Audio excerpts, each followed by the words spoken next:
تفتكر لو حد رجع أسطورة من التقاعد يقدر يهرب من عهد قديم؟ في دنيا بتحكمها القواعد، كلمة واحدة ممكن تقلب مدينة كاملة على راجل واحد، والراجل ده هو جون ويك. بس قبل ما نبدأ فيلمنا ما تنساش تصلي على النبي عليه أفضل الصلاة والسلام. بيبدأ الفيلم بمطاردة بين عربية وموتوسيكل. الموتوسيكل بيحاول يهرب بأي طريقة لكن العربية بتخبطه، وبينزل راجل من العربية وبياخد منه قطع معدنية. في الوقت ده بنشوف رجالة في جراج عربيات تاكسي وهم بيجمعوا فلوس وبضاعة كتيرة وأكنهم بيهربوا من حاجة، وبنعرف إن الحاجة دي صاحبها يبقى اسمه أرام تراسوف، وده يبقى عم العيلة اللي جون ويك خلص عليها في الجزء الأول. بيجي المساعد بتاعه بيعرفه إن قربوا يخلصوا نقل الحاجة، وبيقوله معقولة ننقل كل شغلنا عشان راجل واحد؟ بيرد أبرام وبيقوله انت ما تعرفش مين جون ويك. جون قاتل ملتزم وعنده إرادة من حديد، ده خلص على أخويا وابنه عشان كلب وعربية، والعربية للأسف هي عندي وهو أكيد مش هيسيبني في حالي. ساعتها بنشوف جون ويك وهو بيدخل الجراج عن طريق القطع المعدنية، وبيبدأ يخلص على الحراس واحد ورا التاني بمنتهى السهولة لغاية لما بيوصل لعربيته فبيركبها وبيبدأ يتحرك بيها. فبتاخد رجالة أرام بالها وبيطاردوه وبيفضلوا يخبطوه بالعربيات وبيحاولوا يخلصوا عليه، لكن هو مش بيستسلم وبيقاوم لآخر نفس لغاية لما عربيته بتتدمر وبينزل منها وبيخلص على رجالة أرام. وبيطلع جون المكتب بتاعه وبيقول له سلام، فبيرد أرام وبيقول له هو أنت تعرف سلام؟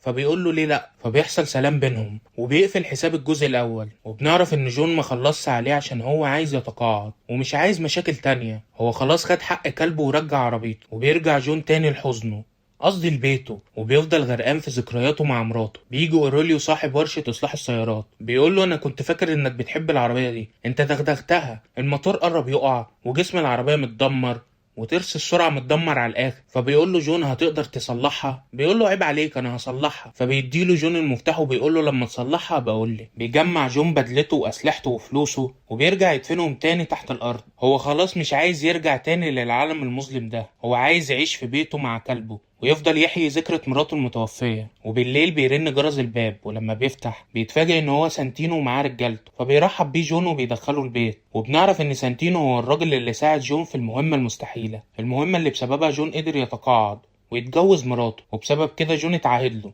عن طريق عقد الماركر انه يرد له المساعدة دي في اي وقت. بيفهم جون ان سانتينو جاي ليه، وقبل ما يتكلم بيقول له بلاش تقول اللي في بالي. سانتينو بيقول له انا محتاجك في مهمة وده واجب عليك، بسبب انت ما كنتش وصلت للحظة دي ودقت طعم الحياة الحقيقية مع مراته. جون بيقول له انا ما بقتش الراجل بتاع العالم المظلم. سانتينو بيقول له انت طول عمرك البعبع، وما تنساش ان عقد الماركر بيلزمك انك تسمع كلامي يا اما هتعيش حياة جحيم، وانت عارف القواعد كويس. جون بيصمم على قراره وبيقول له معلش مش هقدر اساعدك. سانتينو قبل ما يمشي بيقول له بيتك حلو جدا. جون بيقلق جدا من الكلمة دي، وفعلا سانتينو بيضرب بيت جون ب3 صواريخ RPG.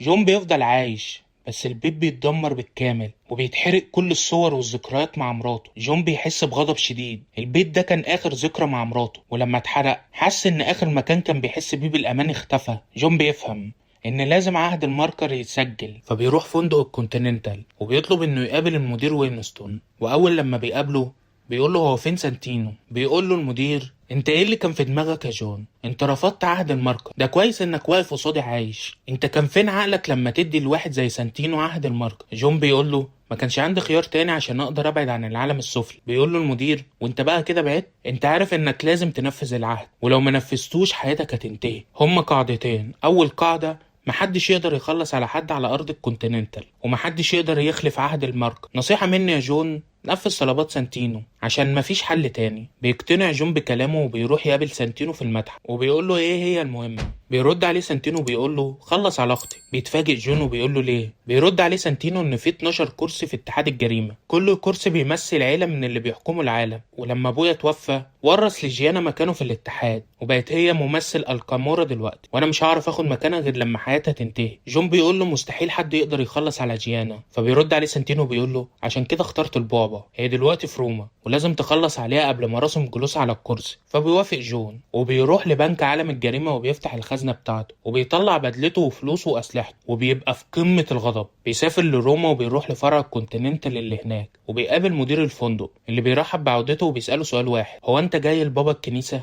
بيرد جون ويقول له لا. فبيفرح المدير جدا وبيديله أحسن أوضة في الفندق وبتبدأ تجهيز العملية. بيروح لخطاط لوح وبيعرف منه كل المداخل السرية والأنفاق اللي تحت المبنى المعبد اللي هتقوم فيه مراسم التتويج، ده كمان بيديله مفاتيح الأنفاق السرية كلها. بعدها بيروح للخياط عشان يعمله بدلتين، وبيخلي البدلة ضد الرصاص لأن البدلة مصنوعة من الكربيد والسيراميك، حاجة كده منيعة من الرصاص. ونيجي بقى للأسلحة، مسدسات ماشي، رشاشات ما يضرش، شوت جن عادي، وبيحل في الآخر بشوية سكاكين حادة جدا. وبيلبس جون بدلته وبيستعد للمهمة. بيروح بالليل للمعبد وبيدخل من باب سري ليه، وبيفضل ينشر أسلحته في كل ركن في الأنفاق عشان وهو بيهرب يقدر يساعد نفسه. في الوقت ده بنشوف جيانا داخلة المعبد ومعاها حراسة بتسلم على كل المعزومين، وقبل مراسم تتويجها للمجلس بتروح عشان تغير لبسها، بس بتتفاجئ بجون في ظهرها وبتتصدم بوجوده، وبتقوله انا مش مصدقه انك هنا. فبيرد عليها انه في شغل، فبتتخض وبتقوله يبقى اكيد جاي لنا، عرفني مين اللي بعتك. فبيقول لها ان اخوها هو اللي بعته عشان يقدر ياخد الكرسي منها، وبيقول لها انه ما كانش عايز يعمل كده بس هو معاه عقد الماركه، فسامحيني يا جيانا. بيتفاجئ بجيانا بتخلص على نفسها وبتقول له انا عشت حياتي على طريقتي، فلما تنتهي هتنتهي على طريقتي برضه. جون بيبقى حزين جدا وبيخرج من الأوضة، وهو في طريق خروجه بيقابل الحارس الشخصي لجيانا. كاسيان بيسأله جاي تتبسط ولا جاي في شغل، فبيرد جون إنه جاي في شغل. بيسأله كاسيان ونجحت المهمة، فبيرد بأيوه. على طول بيضربوا بعض بالنار. جون بيقدر يقوم وبيحاول يهرب. كاسيان بيقول في اللاسلكي محدش يسيب جون عايش. جون بيحاول يهرب من المعبد، وهو في طريقه بيخلص على أي حارس يقابله. جون بيبين قد إيه هو قاتل محترف، بيخلص عليهم أكنه بيغسل سنانه. وبعد لما بيخلص عليهم كلهم بيروح النفق عشان يرجع الفندق. فجأة بيلاقي مساعدة سانتينو واقفة قصاده، ومرة واحدة رجالة سانتينو بيهجموا عليه. جون بياخد كل الأسلحة اللي كان مخبيها في النفق وبيبدأ يخلص عليهم ومش بيرحم حد. وبنعرف إن سانتينو عمل كده عشان يبان قصاد المجلس إنه قوي، وإنه خلص على البعبع اللي خلص على أخته. جون بعد لما بيخلص على رجالة سانتينو كلها بيخرج من النفق، وهو في طريقه للفندق كاسيان بيخبطه بالعربية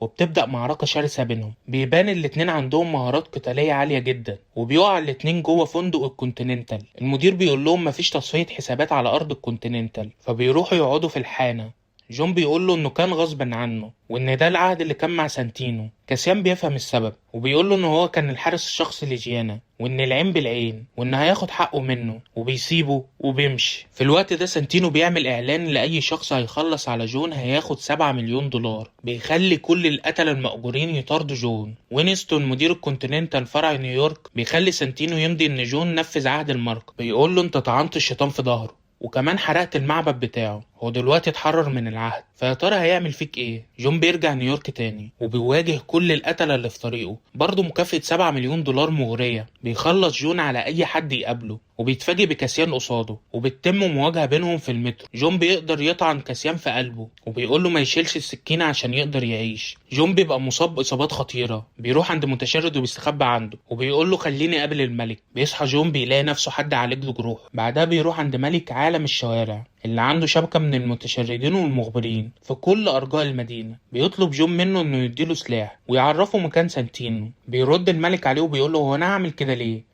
ده انت معروض فيك 7 مليون دولار. فبيرد جون عليه وبيقول له انه هيساعده. فبيضحك الملك وبيوريله رجالته بأسلحتهم وبيقول له انت هتساعدني ازاي؟ بيرد جون وبيقول له ان دلوقتي اتحاد المجلس هيجوا وراه عشان يخلصوا عليه عشان هو خلص على عضو منهم، وسانتينو ساعتها هيمسك المدينة واكيد هيحاربه عشان يقدر يملك المدينة كلها. فانا هخلص عليه وهخلي المجلس يحاربني انا، وانت محدش هيقدر يجي جنبك، وكمان قوتك هتزيد في المدينة كلها. فبيوافق الملك وبيديله مسدس فيه 7 رصاصات بس، وبيقول له انت اكيد مش هتعيش. وبيعرفوا انه سانتينو في المتحف. بيروح جون المتحف وبيقف قصاد سانتينو، وهو اول لما بيشوفه بيهرب. جون بيبدأ يخلص على رجالته وبياخد الاسلحة بتاعتهم وبينهي حياة اي حد يقابله. البعبع بيرجع تاني وبيخلص على كل الرجالة اللي بيقابلها بكل شراسة وغضب. بيترعب سانتينو وبيهرب لأوضة المراية. جون بيروح وراه وبيفضل يدور عليه. سانتينو بيقوله انت خلاص بقيت حر من العهد، انا لو مكانك اهرب وابدأ حياة جديدة، انت لو خلصت عليا الكامورا مش هيرحموك. اوعى تفتكر نفسك خالد ومش بتقهر، الغرور وحش يا جون. فجأة بيهجم رجالته على جون، فجون بيدافع عن نفسه. بيستغل سانتينو الفرصة وبيهرب مع المساعدة بتاعته. جون بيخلص على كل الرجالة والمساعدة بتهرب سانتينو وبتواجه هي جون. بتقوم بينهم معركة قوية جدا، بس جون بيطعنها في قلبها وبيخلص عليها. بيهرب سانتينو للفندق عشان عارف ان محدش يقدر يعمل له حاجة هنا. جون بيوصل للفندق وهو معاه سلاح وعينيه مليانة غضب، وبيقف قصاد سانتينو وهو ساكت، ومرة واحدة بيخلص عليه. وينستون بيترعب وبيقول له ايه المصيبة اللي انت عملتها دي. جون بيرد عليه انا كده خلصت المسألة. بيرجع بيته اللي بقى رماد وبيقعد وهو في قمة حزنه على ذكرياته اللي اتدمرت. بيجي مساعد وينستون وبيطلب انه يجي معاه. بيروحوا هما الاتنين ومعاهم كلبه الميدان وبيقول له كان شرف ليا ان اتعرفت عليك مستر ويك. بيروح جون يقابل وينستون وبيعرفه ان آل كامورا ضعفوا المكافأة، وكمان انت اتحذرت من اي مساعدة من الكونتيننتال، وموتك بقى اجبار على كل قاتل في العالم، واللي مش هينفذ كده